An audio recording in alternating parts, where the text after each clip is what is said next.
સાંભળો, હું તમને પૂછવા માંગુ છું,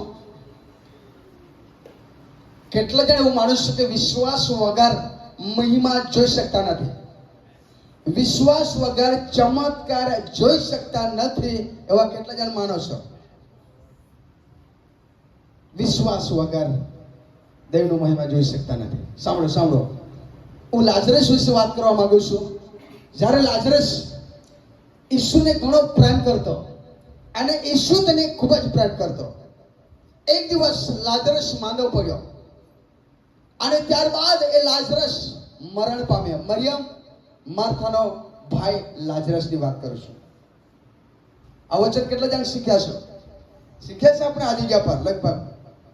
હાલેલુયા. અને મારા પ્રિયો સાંભળો, જ્યારે એ લાજરસ મરણ પામ્યો ત્યારે મારા પ્રિયો તમને કહેવા માંગુ છું, ઈસુ તે દિવસ નહીં ગયા. લાજરસ મરણ પામ્યો, ઈસુ તે દિવસ નહીં ગયા. ઈસુને મેસેજ પર પહોંચાડ્યો કે જે તારા પર પ્રેમ કરશે અને તું એના પર પ્રેમ કરશે, એ ખાસ મિત્ર લાજરસ બીમાર છે. ઈસુ નહીં ગયા. અને થોડુંક સમય બાદ આપણે સાંભળ્યું, બાઇબલ કહે છે તે પ્રમાણે કે લાજરસ મરણ પામ્યો અને તે દિવસે ઈસુ નહીં ગયા. લાજરસને જ્યારે કબરમાં મૂકવામાં આવ્યો અને 4 દાડા પછી ઈસુ તે જગ્યા પર ગયા. કેટલા સમજી રહ્યા છો? હાલેલુયા. અને સાંભળો મારા પ્રિયો, આવો આપણે વચન વાંચીએ. યોહાના 11 અને 40 કલમ વાંચીએ. ઈસુ તેને કહે છે કે જો તું વિશ્વાસ કરશે તો તું દેવનો મહિમા જોશે. બસ આ વચન પરથી હું તમને શીખવવાની કોશિશ કરી. પવિત્ર આત્મા મને અગુવાઈ કરશે એ પ્રમાણે હું તમને શીખવાડ છે. બાઇબલ કહે છે, જ્યારે ઈસુએ માર્થાને કહ્યું તું વિશ્વાસ કરશે તો દેવનો મહિમા જોશે. બોલ્યા હવે આજે કે પછી જેટલા બી તકલીફ લઈને આવ્યા હોય, મંદવાળ લઈને આવ્યા હોય, ગમે તેવી બીમારી લઈને આવ્યા હોય, મારા પ્રિય ભાઈ અને બહેનો, હું તમને કહેવા માંગુ છું, વિશ્વાસ કરશો તો તમે દેવનો ચમત્કાર જોશો. બોલ્યા હવે હાલેલુયા. જો વિશ્વાસ વગર આપણે કશું કરી શકતા નથી મારા પ્રિય. હું તમને કહેવા માંગુ છું, કદાચ કોઈ નોકરી કરતો હોય અને તે નોકરી કરનાર વ્યક્તિ પર, એ વ્યક્તિ પર, એ ભાઈ પર જો તેનો માલિક જેટલો વિશ્વાસ કરતો હોય કે તેના આખો દુકાનની જવાબદારી તેને આપી દે, આખો લાખો ને કરોડોની જવાબદારી આપી દે. કેમ કે તેને વિશ્વાસ છે કે આ વફાદાર મારો ચાકર છે. હાલેલુયા. આ વફાદાર મારો જે કામ કરનાર વ્યક્તિ છે, આ નોકર મારો વફાદાર છે, તો આખો કરોડો રૂપિયાનો તેને એક જવાબદારી સોંપી દે. કેમ કે વિશ્વાસ. વિશ્વાસ કર્યા વગર આટલા લાખો રૂપિયાની જવાબદારી એ વ્યક્તિને નહીં આપી શકે. ત્યાંથી સાંભળો મારા આપ્યો, જો તમે ચમત્કાર જોવા માંગતા હો, જો દેવનો મહિમા જોવા માંગતા હો, તો વેન છે વિશ્વાસ. પહેલી વાત છે, બોલો વિશ્વાસ. બોલો, પહેલી વાત છે વિશ્વાસ. વિશ્વાસ વગર આપણે ચમત્કાર જોઈ શકતા નથી. ઈસુ જ્યારે શરૂઆત કરી સેવકાની, એક કઈક જગ્યા પર ગયા અને શેની તકલીફ હતી, જેને મંદવાળ હતા, શેની રૂકાવટ હતી, ઈસુએ કહ્યું તારા વિશ્વાસથી તું સાજો થા. બોલ્યા આમેન. હાલેલુયા. ઈસુએ કહ્યું તારા વિશ્વાસથી સાજો થા અને દેવનો મહિમા જો. આ જગ્યા પર માર્થાને ઈસુએ કહ્યું જો તું વિશ્વાસ કરશે તો આ લાજરસ જીવતો થશે. બોલ્યા આમેન. હાલેલુયા. આ જગ્યા પર કેટલા મરેલા છે અને કેટલા જીવતા છે એ ખુદા જાણશે. પણ વિશ્વાસથી જો તમે વિશ્વાસ કરશો તો આજે ગમે તેટલા વર્ષોથી તમે મરણ પામ્યા હશો, તમે જીવતા થઈ જશો. બોલ્યા આમેન. હું આત્માની વાત કરું છું મારા પ્રિય, આ સંસારિક વાત કરતો નથી. હું ખાતરીથી કહું છું મારા પ્રિય, જો તમારા વિશ્વાસમાં જો તમે મરણ પામ્યા હશે, જો તમે શારીરિક રીતે તમે જો તમને કહેવા માંગુ છો શું તકલીફ હશે, તો પરમેશ્વર તમારા વિશ્વાસ દ્વારા એ મહિમા કરી બતાવશે. બોલ્યા આમેન. હાલેલુયા. સાંભળો, કાના ગામમાં ઈસુ ગયા, ત્યાં મહિમા થયો કે ના થયો? કાના ગામમાં ઈસુ ગયા, મહિમા થયો કે ના થયો? એ માનો વિશ્વાસ હતો, એની માતાનો વિશ્વાસ હતો, મારો દીકરો ધારે તે કરી શકે છે. બોલ્યા આમેન. અને મમ્મી કહ્યું ઈસુ જે કહે છે તે તમે કરજો તો દેવનો મહિમા જોશો. બોલ્યા આમેન. અને બાઇબલ કહે છે મારા આપણે કાના ગામમાં એક પહેલો ચમત્કાર કર્યો, પાણીમાંથી દ્રાક્ષ રસ બનાવી દીધો. બોલ્યા આમેન. જો તમારા જીવનમાં મારા આપણે વિશ્વાસ ખૂટ્યો હોય, તમારા જીવનમાં અશાંતિ હોય, તમારા જીવનમાં શ્રાપ હોય, તમારા જીવનમાં જો ગાંઠની બીમારી હોય, તમારા જીવનમાં જો શૈતાને જો ભાંગ્યો હોય, તો ઈશ્વરના નામમાં આજે વિશ્વાસથી તમારો મહિમા જોશો. બોલ્યા આમેન. આવા કોઈ પરમેશ્વર જોરદાર તાળી દ્વારા ધન્યવાદ આપ્યા. બાઇબલ કે સમર આપ્યો. માર્થાને ઈસુએ કહ્યું, જો તું વિશ્વાસ કરશે તો દેવનો મહિમા જોશે. આમાં ઈસુ એમ નહીં કહ્યું મારા વિશ્વાસ હું કરીશ, ના, ઈસુએ કહ્યું જો તું વિશ્વાસ કરશે તો દેવનો મહિમા જોશે. Amen, hallelujah. અને પછી શું કે છે વાંચીએ? એવું મેં તને નથી કહ્યું? ત્યારે તેઓએ પથ્થર ખસેડ્યો અને ઈસુએ આંખો ઊંચી કરીને કહ્યું કે હે બાપ, તે મારું સાંભળ્યું છે. બસ, હાલેલુયા. સો આ જગ્યા પર માર્થાને ઈસુ કહે જો તું વિશ્વાસ કરશે તો દેવનો મહિમા જશે. આજે હું તમને કહેવા માંગુ છું, જ્યારે કબર હતી તે કબરના મુખ ઉપર શું હતો? પથ્થર. બોલો પથ્થર. પથ્થર, બોલો પથ્થર. આજે તમારા જીવનમાં જો પરમેશ્વરના મહિમામાં આગળ નહીં વધી શકાય એનું કારણ એ છે તમારા જીવનને આગળ એક પથ્થર છે. સાંભળો સાંભળો સાંભળો. 39મી કલમમાં વાંચો ઝડપથી ઝડપથી. 39. ઈસુ કહે છે કે પથ્થર ખસેડો. બસ, ઈસુ આજે મને અને તમને કહેશે, મારા ભાઈઓ, મારી બહેનો, હું તમને કહેવા માંગુ છું, ઈસુ કહે છે તમારા જીવનમાં રૂકાવ લાવનારી એનું છે તો એ પથ્થરને તમે ખસેડી દો. બોલ્યા આમેન, હાલેલુયા. જો પથ્થર નહીં ખસેડશો, જો આપણે આળસને નહીં ખસેડશો, આપણે નબળાઈને નહીં ખસેડશો તો યાદ રાખો તમે જિંદગીમાં સફળ થશો નહીં. ઈસુએ કહ્યું માર્થાને આ પથ્થરને ખસેડો. જો પથ્થર નહીં ખસેડતે તો ચમત્કાર થતો કે? જો જીવનમાં જે નબળાઈ છે એને આપણે ના ખસેડીએ તો ચમત્કાર થાય કે? આપણા જીવનમાં એવી કેટલી બધી નબળાઈ છે, આપણા જીવનમાં એવી કેટલી બધી રૂકાવટ છે. કેટલાક લોકો પ્રાર્થના બી નહીં કરતા, એ બી એક પથ્થર છે. કેટલાક લોકો હાય બાપા કરીને જીવન જીવે છે, એ બી પથ્થર છે. કેટલાક લોકો સંસારિક કામમાં પડીને આત્માના જીવનને ગુમાવી રહેશે, એ બી પથ્થર છે. ધ્યાનથી સાંભળો મારા પ્રિયો, આ લાઝરસ અંદર છે. ક્યાં છે લાઝરસ? ક્યાં છે? અંદર છે મારા પ્રિયો. હું તમને કહેવા માંગુ છું, જો કબરમાં છે ને, કબરમાં, ધ્યાનથી સાંભળો, જો કબરમાં છે ને તેઓ દેવની આરાધના કરતા નથી. ધ્યાનથી સાંભળો. પણ હું વિશ્વાસથી તમને કહું છું, આજે પરમેશ્વર તમને બહાર કાઢશે, તમે આરાધના કરનારા બની જશો. બોલ્યા આમેન. આવો ઈશ્વર પિતાને જોરદાર તાળી દ્વારા ધન્યવાદ.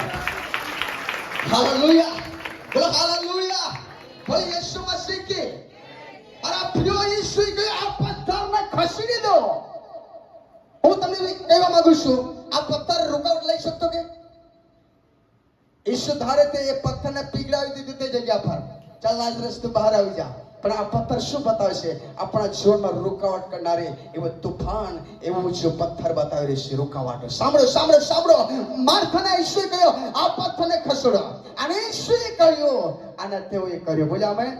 કાના ગામમાં ઈસુએ કહ્યું, લોકોએ કર્યું. ચમત્કાર થઈ ગયો. હાલેલુયા. અને મમ્મી કહ્યું કાના ગામમાં, જે ઈસુ કહેશે એ તમે કરજો. અને ઈસુએ આ જગ્યા પર પથ્થરને ખસેડો. ખસેડી કે ના ખસેડી? અને બાઇબલ કહે છે મારા પ્રિયો, એ પથ્થરને ખસેડવામાં આવ્યો. અને ઈસુ કહે, પ્રભુ, હે મારા પિતા, હું જાણું છું કે તું મારો સાંભળે છે. હવે શા માટે એ મોડો ગયો? શા માટે ચોથા દિવસે ગયો? શા માટે તે દિવસે ગયો? શા માટે દુર્ગંધ આવે તે સમય ગયો? સાંભળો મારા પ્રિયો, આ જગ્યા પર એવા પથ્થરો હતા, એ મરિયમ અને માર્થાને એ બંધનમાં રાખતા હતા. મારા પ્રિયો, આજે જો તમારા જીવનમાં એવો પથ્થર હોય તો યાદ રાખો, એ પથ્થરોને ઈસુ નહીં પણ તમે પોતે ખસેડશો તો તમે મહિમા જોશો. બોલ્યા આમેન. ઈસુ તો રેડી છે મારા પ્રિય પથ્થર ખસેડવા માટે, પણ આપણા જીવનમાં આપણે ખસેડતા છે કે નહીં?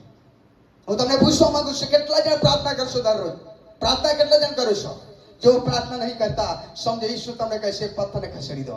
Amen, hallelujah. આ બોટલ છે, કેટલા જણ સાંભળી રહ્યા છો? આ શું છે?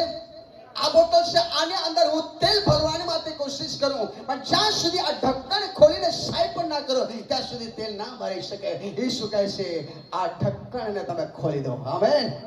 પરમેશ્વર કહે છે આ પથ્થરને તમે ખસેડી દો. અને જ્યારે લાઝરસ અંદર કબરમાં હતો મારા પ્રિય, અને મરિયમ માર્થા કેવા લાગ્યા, ઓ ઈસુ, આ 4 દાડા થયા છે, એને દુર્ગંધ આવતી હશે. એવું કોઈ સા જગ્યા પર આત્મિકમાં મરણ પામે છે ને દુર્ગંધ આવે છે? માર્થા કેવા લાગી? દુર્ગંધ આવતો છે, દુર્ગંધ.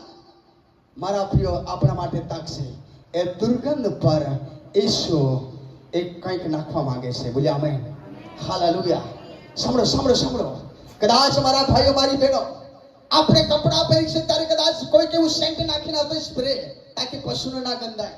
એટલા હોશિયાર લોકો છે. પણ આ જગ્યા પર મારા પ્રિય ઈસુ એ શક્ય કરનાર પરમેશ્વર છે. બોલ્યા આમેન.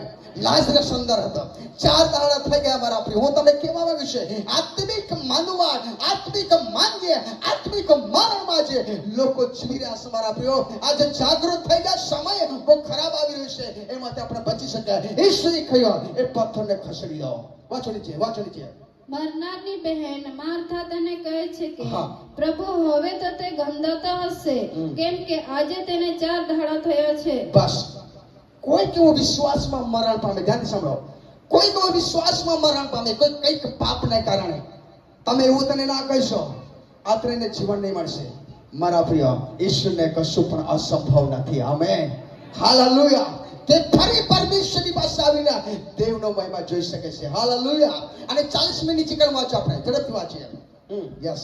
ઈસુએ તેને કહે છે કે હા. જો તું વિશ્વાસ કરશે તો તું દેવનો મહિમા જોશે.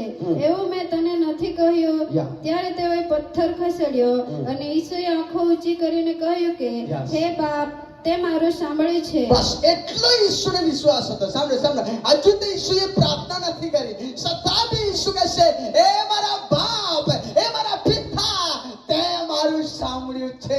આમેન. આવો જોતા તાળી પાડીએ પરમેશ્વરના મહિમાના માટે. સાંભળો. કદાચ કોઈ કે તમારા પરિવારમાં, તમારા આયુષ્ય પ્રશ્નમાં કોઈ બીમાર હોય તો ઘરેથી તમે જઈને કહો, ઘરેથી નીકળતા કહો, પ્રભુ તમે કામ કરવાના જ છો. હાલેલુયા. હજુ તો ઈશ્વરે પ્રાર્થના નથી કરી, પણ ઈશ્વર એમ કહે, હે પિતા, તે મારું સાંભળ્યું છે, હું જાણું છું. આમેન. હાલેલુયા. જો તમે કોઈકને માટે પ્રાર્થના કરો, તમે ખાતરીથી કરો, હે પ્રભુ તારો મહિમા જગ્યા પર થવા દો. આમેન. હાલેલુયા. અને શું કહેશે, વાંચો નીચે. માટે હું તારો આભાર માનું છું Yes. અને તું નિત્ય મારું સાંભળે છે એ હું જાણતો હતો. Yes. પણ જો લોકો આસપાસ ઉભા રહેલા છે તેઓ વિશ્વાસ કરે કે તે મને મોકલ્યો છે, માટે તેઓને લીધે મેં એ કહ્યું. બસ ધ્યાનથી સાંભળો. જો દેવના વિરુદ્ધ હતા, જો ઈસુના વિરુદ્ધમાં હતા, તેઓ પણ તે જગ્યા પર હતા. ધ્યાનથી સાંભળો. ઈસુ કેમ મરણ પામ્યો? લાજરસ તે સમયમાં નહીં ગયો. દેવની યોજનામાં ઈસુ હતો. બોલ્યા આમેન. જેવો વિરોધ કરનારા લોકો તે જગ્યા પર તેઓને સાક્ષાત નજરે નજર ઈસુ ચમત્કાર કરવાનો હતો, તાકી તેઓ વિશ્વાસ કરી શકે. બોલ્યા આમેન. હાલેલુયા. મારા પ્રિય, આ જગ્યા પર ઈસુએ કહ્યું, હે પિતા, તે મારે સાંભળી છે, માટે હું તમારો આભાર માનું છું. અને આ જગ્યા પર મારા પ્રિય કેટલાક લોકો તે જગ્યા પર હતા અને તેઓએ પણ વિશ્વાસ કર્યો. બોલ્યા આમેન. હજુ અંદર લાજરસ છે. કોણ છે અંદર? કોણ છે? કબરની અંદર લાજરસ છે. હું વારંવાર તમને કહું છું મારા પ્રિય, કબર કેટલા જણ જોયું? કબર કેટલા જણ જોયું? કબર જ્યારે બનાવી છે ત્યારે સફેદ ચૂનાથી મસ્ત કલર કરીને ઉપરથી મસ્ત દેખાય કે ના દેખાય? પણ અંદર શું છે? બોલો ને, અંદર ગંદકી છે. આપણે કબર જેવા લોકો નહીં મારા પ્રિય, ધ્યાનથી સાંભળો. કબર જેવા નહીં. અને શું કબર જેવા રહે એવી દેવની ઈચ્છા નથી. એટલા માટે લાજરસને કહે છે. લાજરસ શું કહે? વાંચો. હા. એમ બોલ્યા પછી તેણે ઊંચે સ્વરે પોકારીને કે લાજરસ બહાર આવ. બસ એમ બોલ્યા પછી ઈસુએ કહ્યું, હે લાજરસ. કદાચ મનમાં એમ પણ વિચાર્યું હશે, આત્રે આ બાજુમાં જે મારા વિરોધ છે તેઓ નજરે નજર ચમત્કાર કરશે, જોશે. નજરે નજર ચમત્કાર જોશે. અને ઊંચે સ્વરે પુકારીને કહ્યું, લાજરસ દીકરા, ચાલ તું બહાર આવી જા. કેટલા દિવસનો? આવ્યો કે નહીં આવ્યો? હા, વાંચો. ત્યારે જે મરી ગયેલો હતો તે કફનથી હાથે પગે વીંટળાયેલો બહાર આવ્યો. આમેન. જોરદાર તાળી પાડીશો ફરી એક વાર પરમેશ્વરના મહિમા માટે. આ જ કામ ઈસુ કરવા માટે તૈયાર છે. બોલ્યા આમેન. હાલેલુયા. આપણા જીવનમાં જો મરણ પામ્યા હોય, જો 3 દિવસ થયા હોય, 5 દિવસ થયા હોય કે 1 વર્ષ થયા હોય, કે તમારો જીવન ફરી તૂટી ગયું હોય, યાદ રાખો ઈસુ તમને બહાર લાવવા માંગે છે. બોલ્યા આમેન. લાજરસ કહ્યું, લાજરસ તું બહાર આવી જા. હું તમને પૂછવા માંગુ છું, કેટલા જણ એવા છો કે તમે આ સંસારમાંથી બહાર નીકળી આવેલા છો, મરણમાંથી બહાર નીકળી આવેલા છો? કેટલા જણ છો? હાથ તો ઉઠાવો. કેટલા જણ આત્મામાં જીવતા છે?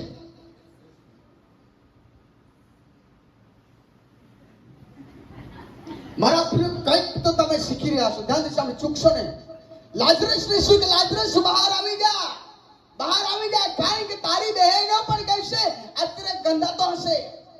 કદાચ તમારામાંથી એવું કોઈ કહેનાર હોય કે મારો ભાઈ વિશ્વાસમાં મરણ પામશે, મારો ભાઈ ઈસુ પર વિશ્વાસ નથી કરતો, અરે ભાઈ તમે વિશ્વાસ કરશો, દેવનો મહિમા જોશો. આમેન. એક ને એક દિવસ તેનું જીવન બદલાઈ જશે. મારી બહેનો, તમે યાદ રાખો કે તમારો પતિ ઈસુ પર વિશ્વાસ ના કરતો હોય, સંસારિક રીતે જીવન જીવતો હોય, તમે ઈસુ પર વિશ્વાસ કરો, એક દિવસ તમારા પતિને જીવન બદલતા તમે જોશો. બોલ્યા આમેન. દેવનો મહિમા જોશો. મારા ભાઈઓ, તમે કહેવા માંગુ છો તમારા દીકરા દીકરીઓ રોગ થઈ જતા હોય, ખરાબ પરિસ્થિતિમાં હોય, જો સંસારિક રીતે જીવન જીવતા હોય તો દેવ પર વિશ્વાસ કરો, એક દિવસ તમારો દીકરો પ્રભુની પાસે આવી જશે. બોલ્યા આમેન. હાલેલુયા. અને ભાઈ બહેન કહેશો મારા પ્રિય ઈસુ કે લાજરસ બહાર આવ. જો લાજરસને જો બહાર કાઢતો હોય અંદરથી સંસારિક જીવનમાંથી, તો યાદ રાખો, શું આપણા પરિવારને બહાર નહીં કાઢશે ઈસુ? કાઢશે કે નહીં કાઢશે? આવ્યો કે નહીં આવ્યો લાજરસ? વાંચો વાંચો. હા. અને તેના મોં પર રૂમાલ બાંધેલો હતો. હા. ઈસુએ તેઓને કહ્યું કે એના બંધન છોડી નાખો. બસ. હાલેલુયા. સાંભળો સાંભળો. લાજરસ અંદર હતો. ક્યાં હતો? બોલો ને, કબરમાં. કેટલા જણ કબરની અંદર છો? લાજરસ અંદર હતો. ઈસુ કે લાજરસ બહાર આવી જા. અને લાજરસ તો બહાર આવ્યો. આજે હું અને તમે, પ્રભુ ઈસુ આપણને બહાર કાઢ્યા છે. આમેન. હાલેલુયા. ફરી એક વાર પૂછવા માંગુ છું, કેટલા જણ સંસારિક જીવનમાંથી બહાર નીકળી આવેલા છો? એકવાર હાથ ઉઠાવજો, કંઈક શીખવાનું મળશે. મારો કહેવાનો મતલબ એ છે, ધ્યાનથી સાંભળો, જો બહાર નીકળી આવે છે તો પાપ કરતા નથી. સમજી રહ્યા છો? જો ગંદકીમાંથી બહાર નીકળ્યા, શ્રાપમાંથી બહાર નીકળ્યા તો પાપ કરતા નથી. કેટલા જણ બહાર નીકળી આવેલા છો? અને જો હાથ ન ઉઠાવશે એનો મતલબ એ થશે તેઓ હજુ પાપ કરી રહ્યા છે, કબરમાં છે. સાંભળો સાંભળો, આત્રે ધ્યાનથી સાંભળો. જ્યારે પ્રભુ ઈસુ કે લાજરસ તો બહાર નીકળી આવ, અને લાજરસ નીકળી આવ્યો. આજે હું અને તમે કહો છો, હું સંસારમાં નથી, હું દેવની સાથે ચાલું છું, પણ આ જગ્યા પર એક બાબતો બતાવે છે, એ બંધનમાં છે. જો હજુ પણ આપણે એવું માનતા હોય કે આપણે બહાર નીકળી આવેલા છે, નો, હજુ બંધનમાં છે. સાંભળો સાંભળો સાંભળો, હજુ બંધનમાં છે. હજુ સંસારની સાથે જોડીને આપણે જીવી રહ્યા છે, હજુ શૈતાનમાં રહીને કામ કરી રહ્યા છે. યાદ રાખો મારા ભાઈ અને મારી બહેનો, એ બંધન છોડવું પડશે. લાજરસ બહાર આવ્યો, પણ એના મોઢા પર શું નિશાની હતી? બંધન. શું હતું? ફરી એક વાર વાંચો ઈસ કલમ. લાજરસ તો આવી તો ગયો બહાર, પણ બંધન હશે. વાંચો. અને તેના મોં પર રૂમાલ બાંધેલો બસ. હતો. પહેલું બંધન, ધ્યાનથી સાંભળો, પહેલું બંધન એના મોઢા પર બંધન હતો. શું હતું? શું બાંધેલું હતું? રૂમાલ. મારી ભાઈઓ, મારા ભાઈ બહેનો, ધ્યાનથી સાંભળો. જ્યારે આપણે ઈસુ પર વિશ્વાસ કરીએ છીએ, છતાં બી આપણા મુખમાં બંધનો છે. એકબીજાને દોષી ઠરાવો, એ મોઢામાં બંધન છે. એકબીજાને આપણે ખરાબ વાતો બોલો, એ બી બંધન છે. યાદ રાખો. નીચે શું કહેશે? વાંચો વાંચો. ઈસુએ તેઓને કહ્યું કે એના બંધન છોડી નાખો અને તેને જવા દો. હાથો પગોમાં બંધન છે કે નથી? ત્યારે જે મરી ગયેલો હતો તે કફનથી હાથે પગે વીંટાળેલો બહાર આવ્યો. બસ. હાલેલુયા. સાંભળો, આ જગ્યા પર લાજરસ તો બહાર આવ્યો, પણ તો બી બંધન છે. તો બી બંધન છે. એક જણ મારી પાસે આવો. દાદા તમે આવો. તમે મારી પાસે આવો. ધ્યાનથી સાંભળો, ધ્યાનથી સાંભળો. આપણે એવું માનીએ છીએ કે હું પવિત્ર પરમેશ્વરની આરાધના કરું છું, હું પવિત્ર છું, હું શુદ્ધ છું. પણ યાદ રાખો મારા પ્રિય, લાજરસના અંદરથી બહાર કાઢ્યો તો બી એ બંધનમાં હતો. સાંભળો સાંભળો. હાલેલુયા. આ લાજરસ છે. શું છે? આ કોણ છે? મને જવાબ આપો ને. આ કોણ છે? આ લાજરસને પરમેશ્વર ઈસુ મસીહાએ એ કબરમાંથી બહાર કાઢ્યો. પણ બાઇબલ એમ કહે છે એના હાથો પગોમાં બંધન હતું, એના મોઢા પર બંધન હતું. આ 5 ફૂટનું શરીરમાં બંધન છે. અને બાઇબલ એક તરફ કહે છે આ શરીર જીવતા દેવનું, આ શરીર જીવતા દેવનું. આ સામે મારા પ્રિયો, આ 5 ફૂટનું શરીરમાં એ બંધન છે. આ મોઢા પર એક શું હતો? રૂમાલ. મોઢા સાથે રૂમાલ બાંધેલો, અને પગની સાથે બાંધેલો હતો, હાથોમાં બાંધેલો હતો. આ શું બતાવે છે? જ્યાં સુધી એના શરીરમાં જે બંધનો છે ત્યાં સુધી એ કદી પરમેશ્વરને ઓળખી શકશે નહીં. ધ્યાનથી સાંભળો, ધ્યાનથી સાંભળો. આ મોઢા પર બંધન છે. એ બંધન એવું છે કે એકબીજાને દોષી ઠરાવે છે. આ બંધન એવું છે એકબીજાને ખોટી વાતો કરશે. આ બંધન એવું છે એકબીજાને ચારી ચૂકરી કરશે. આ બંધન એવું છે એ પોતાની જ્ઞાની સમજશે અને બીજાને દોષી ઠરશે. આ બંધન. આ હાથમાં બંધન છે. એકબીજાના ખેતરમાંથી ચારો કાપીને જાય છે. સમજી રહ્યા છો? એકબીજાની સાથે ખરાબ વાતો કરે છે. સાંભળો, હું ફરી કહું છું, આ મારી પાસે ફોન છે. શું છે? આ મારી પાસે શું છે? ફોન. ધ્યાનથી સાંભળો. ફોન. વાત કર. આ વાત કરે છે. આને આંગળી બતા. આને સામેવાળો ભાઈ વાત કરે છે પણ એને દેખતો, સામેવાળો દેખતો એને નથી. એમ કહે છે ફલાણેવો, હા એવો તેવો એવો. આ શું છે? બોલો ને શું છે? લાઝરસ કહ્યું લાઝરસ બહાર આવ. લાઝરસ તો આવ્યો પણ બંધનમાં આવ્યો.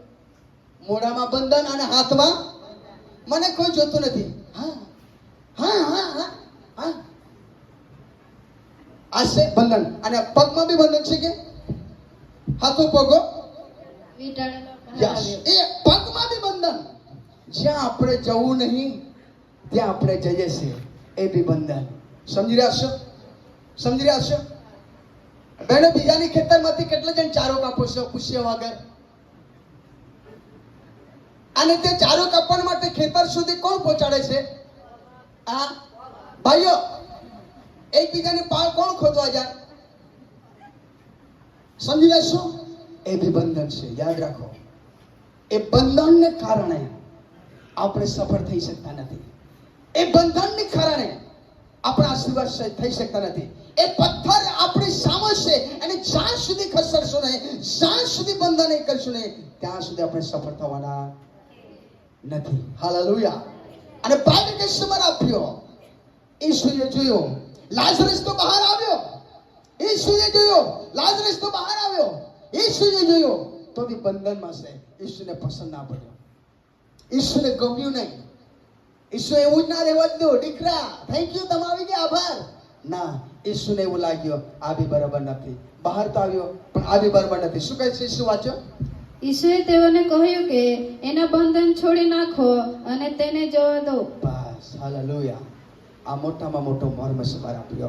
ઈસુ મને તમને કહેશે તમારા બંધનને તમે છોડી નાખો અને એને પ્રભુની સેવા કરવા દો. બોલ્યા આમેન. હાલેલુયા. આપણે જીવનમાં જેવા બંધનો છે, આપણા જીવનમાં એવા પથ્થરો છે મારા પ્રિય, તે આપણે ખસકતા નથી. આપણે પોતે જ એ આપણે જાણવું પડશે કે હું કયા કારણ સેવામાં આગળ વધી શકતી નથી. મારી બહેન, તમે પ્રાર્થના કરવા માટે બેસશો પણ પ્રાર્થના કરવા દેતો નથી. એનું પણ તમે કારણ સમજી લો કે એને કારણ શું છે. તમે કંઈક ને કંઈક તમે ભૂલ કરો છો, એના કારણે તમે પ્રાર્થના કરી શકતા નથી. શૈતાન તમને પકડી રાખે છે. મારા ભાઈઓ, ધ્યાનથી સાંભળો. તમે ઉપવાસ રહી શકતા નથી એનું કારણ એ છે હજુ પણ પથ્થરો આડો આવે છે અને તમે ખસાડી દો. કેટલા ભાઈઓ ઉપવાસ કરતા નથી, પ્રાર્થના કરતા નથી. તમે એવું માનશો બધું જાણો છો? ના ભાઈ, ઈસુ બધું જાણતો હતો તો છતાં બી તને ઉપવાસ અને પ્રાર્થના કરી. એ પથ્થરને ખસેડી દો. ઈસુએ કહ્યું બે બાબત. સાંભળો, પથ્થરને ખસેડી દો અને બંધનને છોડી નાખો. હાલેલુયા. એ આપણે કરવું પડશે. આપણા જીવનનું બંધન આપણે છોડવું પડશે મારા પ્રિય. ઈસુ તો છોડવા માટે તૈયાર છે. પણ આપણે તૈયાર છે કે નહીં? જુવાન દીકરીઓ, તમને કહેવા માંગુ છું, જુવાન દીકરાઓ, જો તમે પાપમાં હો તો પ્રભુને કહો, પ્રભુ આ બંધનથી હું આઝાદ થવા માંગુ છું. મારી બહેનો, તમે પાપમાં હો તો પ્રભુને કહો, પ્રભુ હું પાપમાંથી આઝાદ થવા માંગુ છું. આવા બંધનમાંથી તું મને છોડાવી. મારા ભાઈઓ, તમને કહેવા માંગુ છું, પ્રાર્થના કરો. અવિશ્વાસ હતો માર્થા બહેનને, અવિશ્વાસ હતો મરિયમને કે મારો ભાઈ નહીં જીવશે. માર્થાને વિશ્વાસ હતો મારો ભાઈ નહીં જીવશે, નહીં ઉઠશે. પણ ઈસુએ કહ્યું વિશ્વાસ કરશે તો દેવનો મહિમા જોશે. આમેન. હાલેલુયા. જો તમારા જીવનમાં આળસ આવે, જ્યારે તમે બાઇબલ ખોલશો બગાસા આવે છે, એનો મતલબ એ થયો શેતાન તમને એટેક કરી રહ્યો છે. તમે પ્રાર્થના કરવા માટે બેસશો અને પ્રાર્થના લાંબી થતી નથી, નિષ્ફળ પ્રાર્થના થાય છે, સમજી લો શેતાન તમને રોકાવાટ કરે છે. હાલેલુયા. પ્રાર્થના કરશો એ શેતાનને નહીં ગમશે, ગીત ગાશો એ શેતાનને નહીં ગમશે. પણ અત્રે હું તમને કહેવા માંગુ છું, પ્રભુમાં કેટલા જણ પરમેશ્વરના મહિમા માટે આગળ વધવા માંગો છો? હાલેલુયા. જો પ્રભુના માટે આગળ વધવા માંગે છે, જે પ્રભુને માટે, પ્રભુને જ માટે જીવવા માંગે છે, એવું જો તમે હો તો પોતાના સ્થાન પર તમે ઉભા થશો. જો પ્રભુને માટે, ધ્યાનથી સાંભળો, જો પ્રભુને માટે કંઈ કરવા માંગે છે, નવા આત્મા બચાવવા માંગે છે, ગીતો ગાવા માંગે છે, અને ભાષાના વર્તન માટે તેઓ મહેનત કરશે, જો પ્રભુને માટે જીવવા માંગે છે, તે પોતાના સ્થાન પર ઉભા થશે. ઝડપથી ઝડપથી ઝડપથી પ્રભુ કંઈક કરશે. લાજરસને જોયું અને લાજરસને કહ્યું, એના બંધન છોડી નાખો, એના બંધનને છોડી નાખો. જો આજે તમારા જીવનમાં જો બંધન હોય, હું માના માટે પ્રાર્થના નથી કરવાનો, અત્યારે ધ્યાનથી સાંભળો. પ્રભુમાં આગળ વધવા માંગે છે અને પ્રભુમાં આગળ વધવા માટે પ્રાર્થના કરાવો છો તમે, ફરી પણ તમે બંધનમાં પડશો તો તકલીફ તમને થશે. ધ્યાનથી સાંભળો. આપણા બાળકો ક્યાં જઈ રહ્યા છે? શું તમને ખબર છે તેઓ બંધનમાં છે? ઈશ્વરે કહ્યું તેઓના બંધન તમે છોડી નાખો. ઈશ્વરે કહ્યું તેઓના બંધન છોડી નાખો.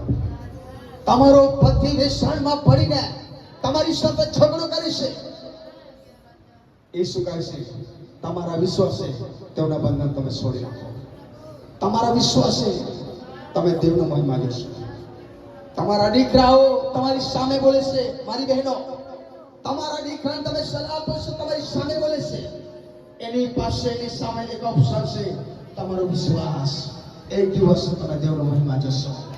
તમારા ઘરમાં લડાઈ ઝઘડાઓ ચાલે છે, ઈસુ કહે છે એ પથ્થરને ખસેડી દો, એ પથ્થરને ખસેડી દો, એ પથ્થરને ખસેડી દો. તમારા ઘરમાં આશીર્વાદ આવતો નથી, ઈસુ કહે છે તમારા પહેલા બંધનને તમે છોડી નાખો. તમારા ઘરમાં ખેતરમાં આશીર્વાદ આવતો નથી, તમે ઘણું કમાવો છો પણ તમારી પાસે પૈસા રહેતા નથી, ઈસુ કહે છે પ્રથમ તમારા બંધનને તમે છોડી નાખો. ઈસુએ કહ્યું કે તારા બંધનને તું છોડી નાખ. ઈસુએ કહ્યું તારા બંધનને છોડી નાખ. જો તમે ઘરમાં શાંતિ જોવા માંગતા હોય, ઘરમાં તમારી શાંતિ જોવા માંગતા હોય, ઘરમાં